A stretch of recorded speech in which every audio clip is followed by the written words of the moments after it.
Involved with the guest spot on Psych. Wait a minute. I got involved with the guest on Spa? What is that? Wait a minute, start again. Ask the question again in English. I was wondering how you got involved with the guest star spot on Psych. On the guest star spot, right, Psych. The producer is a friend of mine. He asked me to come up to Vancouver where they were shooting and play this part. It was a very interesting part that I thought would be fun to do. So I went up there and did it. And I played a scene in which I experimented with a sort of, I love music and I love jazz. And by the way, I'm going home and in 2 or 3 weeks, I'm going to do a Shakespeare reading with Tom Hanks. I've been doing it for years, and his wife and a group of other Hollywood people, and George McCartney. Not George, John McCartney. Paul McCartney. I know it well. Sir Paul McCartney is going to sing songs in a reading of Two Gentlemen of Verona with Tom Hanks and a whole group of other people in Los Angeles. And McCartney is part of it. I'm so thrilled because I mangled one of his songs a long time ago. And he's either going to smile or frown at me when I meet him, especially if I call him George. What were we saying? Spike. So that takes care of Spike. I mean, it's about the most ridiculous question I've heard in the last few days about why I would go up and do it. Oh, so I love music and jazz. On my record, Dave Koz, well, the great saxophone player, plays. There are 14 great musicians on this album who are doing solos in each song, and Dave Koz is one of them, and he plays a jazz solo on his saxophone on one of the songs, the lyrics of which I wrote, and Billy Sherwood wrote the music to all the songs. Great musicians, genius musicians, and Dave Koz plays this thing. And when he was finished, I marveled at the fact that he just made it up as it went along. And so I experimented in a scene in Psych with just making the words up. I knew the emotional situation, but I just ad-libbed for 3 minutes a scene with the other person in which I just dealt with it as a jazz musician, and it was fabulous for me. Hopefully for the audience as well. But for me, it was taking an actor into a musical position, which is what I've tried to do with the words over these many years. Do you understand what I've just said? Okay. Next question. You see, all these other links do finally, if I can remember them, come to a finale and have some sensibility. Yes, next question. Nearly 50 years ago, yes, you played in an episode of The Outer Limits. Yes. Cold Hands, Yes. Warm Heart. Yes. Colonel Barton. Yes. What attracted you to the role of Colonel Barton besides cash? And did playing Colonel Barton influence your decision to play Kirk? Because in many ways, Wow. Barton was like Kirk. Holy cats, that's incredible. I've never heard that before. Well, so nearly 50 years ago, can you imagine 50 years? I feel about 30, so the figure 50 is like beyond my ability to, it seems like it was a couple of years ago that was Leslie Stevens, wasn't it? Yes? Yes, I'm sure it was. Leslie Stevens, wonderful writer-producer, hires me to do that part. I'm a young actor, and when you say what inspired me to take the part besides Cash, when you got 3 little girls and you got a roof over your house, Cash is a really good inspiration. Especially with school and college and medical bills and all.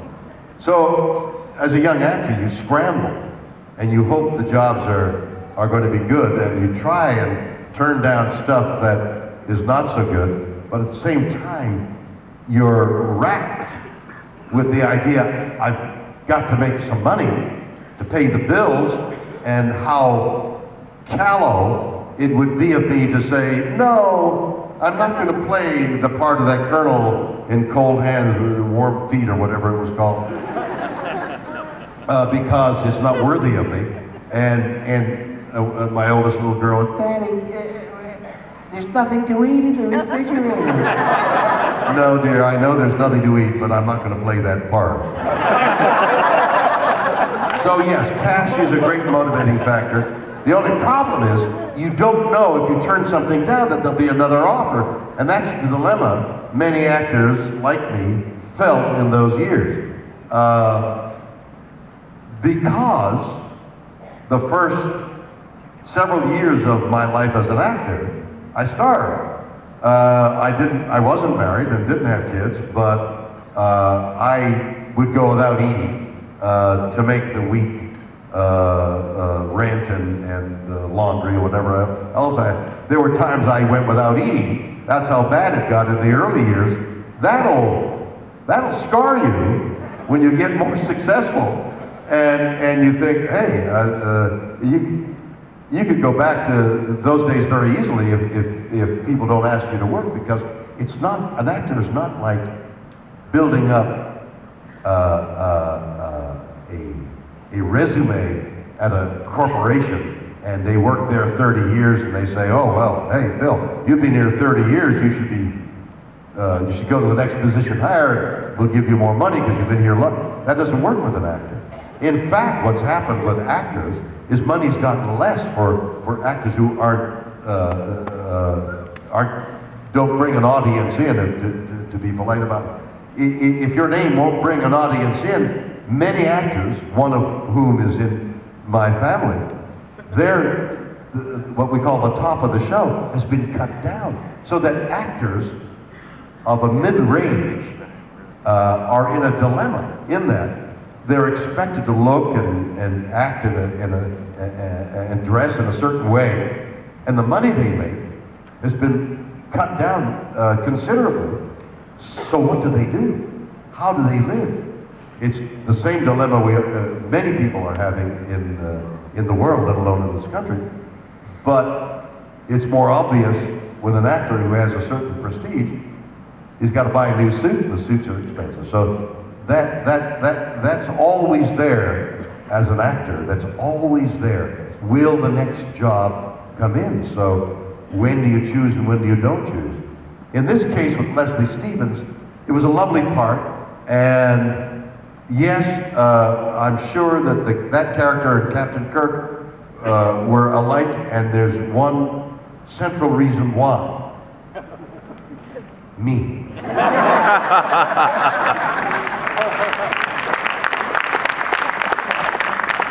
And that's I love it when interviewers say, well, what is the difference between the character who was a policeman and the character who was a lawyer? Well, how did you play it different? I said the words as a policeman, and I said the words as a lawyer. I'm neither a policeman nor a lawyer, I'm an actor. That's the difference. Yeah. You know, and so actors make up stories like, oh, well, my character said, and my character felt, and, you know, and you do invent a backstory for a character, but, you know, it's like asking a painter, what were you thinking when you made these lines? I was painting. Next question. Okay, so recently you said that... How about somebody starts, okay, sorry, like we've been talking, but we have, haven't we? you said that you felt that Star Trek needed to be on television again, and I was wondering if you felt that it should be a new spin-off or it should be a remake of the original series, and if it was a remake of the original series, should it be in addition to the new movies, or should it be like different from those? Well, I think the aged Captain Kirk should come back.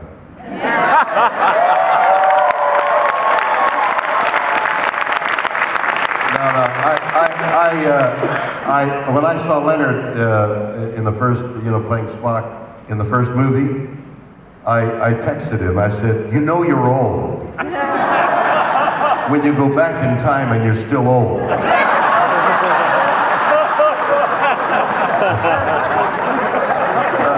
I think J.J. Abrams is having a problem of how to deal with the old cast. Some of us look older and larger and, or as Shakespeare would say, more full with capon. Anyway, 50 years will change you a little bit here and there. See, if 50 years ago I'd be standing. If I said in a moment of extreme distress that Star Trek should be back on television, I don't really know what I meant. But having heard you say that that's what I said, and you want to think about it, we should have Star Trek back, and I'm sure we will.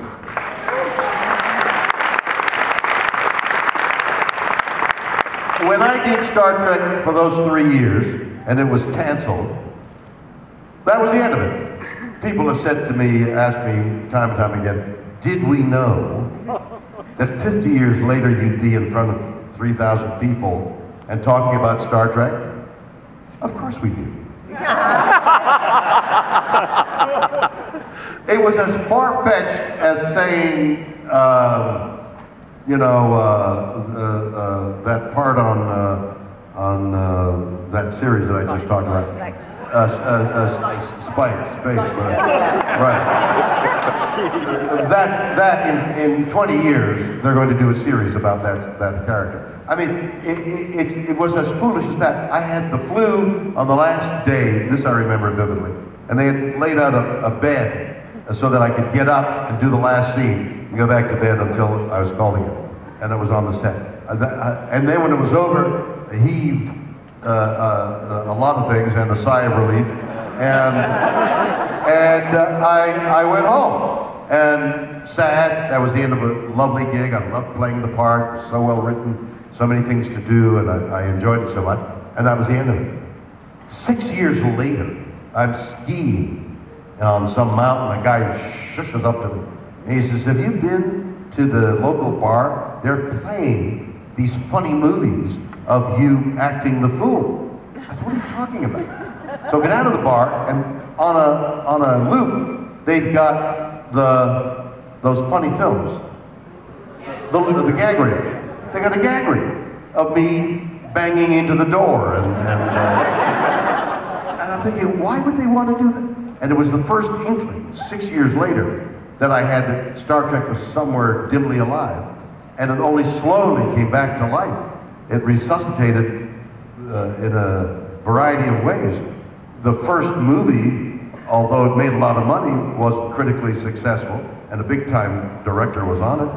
And it was only when the smaller movies were made, and especially Star Trek V, which was beautifully directed,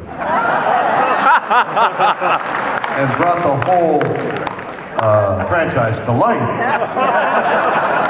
that slowly it became this gigantic thing that with all these iterations and these movies, these successful movies, J.J. Abrams is giving us a Star Trek ride. And by the way, he's going to do Star Wars. So there's cross-pollination here going on. What's the name of the guy? I just thought of this.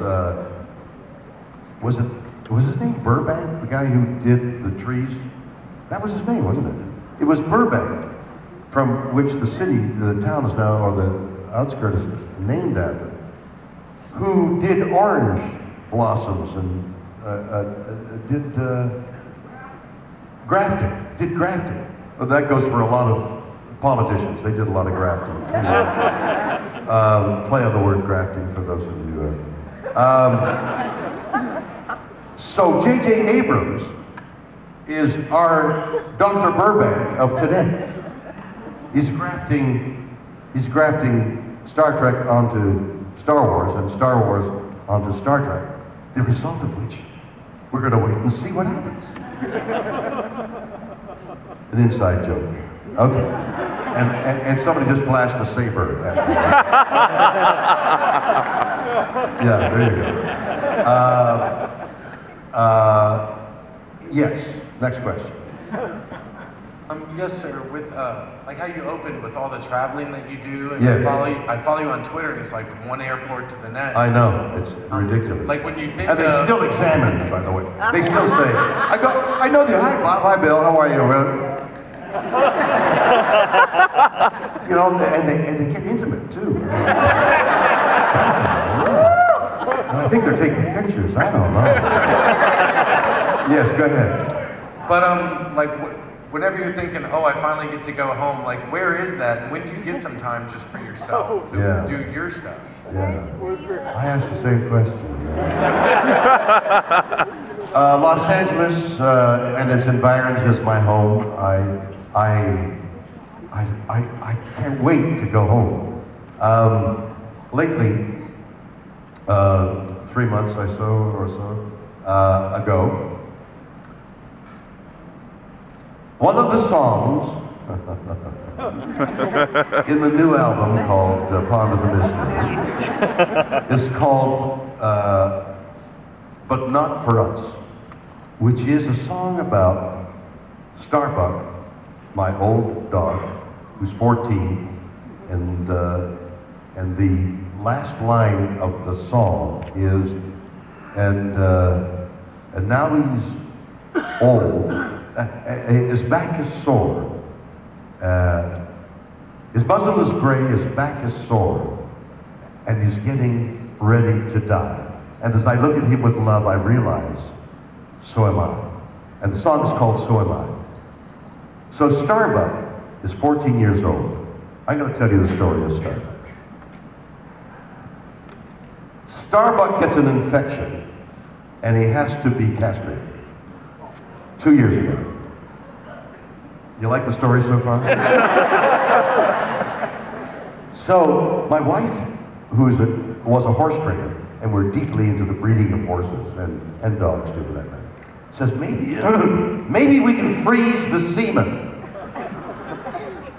in the family jewels. So I take the family jewels on ice to a place in Los Angeles, freeze the semen. I run down the hallway, the box in my hand. And I say to the lady, I'm William Shatner and I've got the balls.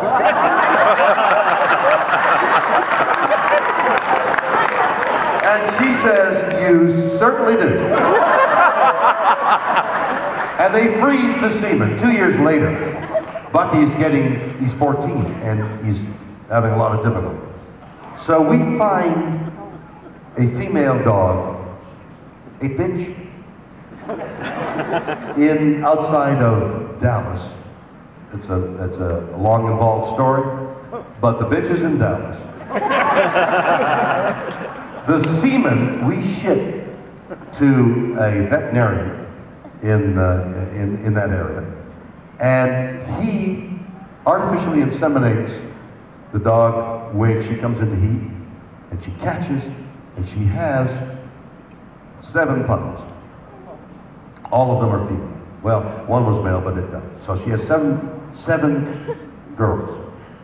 My wife and I fly down, pick out 2 9-week-old puppies, rent a car, and start driving from Dallas to Los Angeles with 2 9-week-old puppies in crates in the back seat.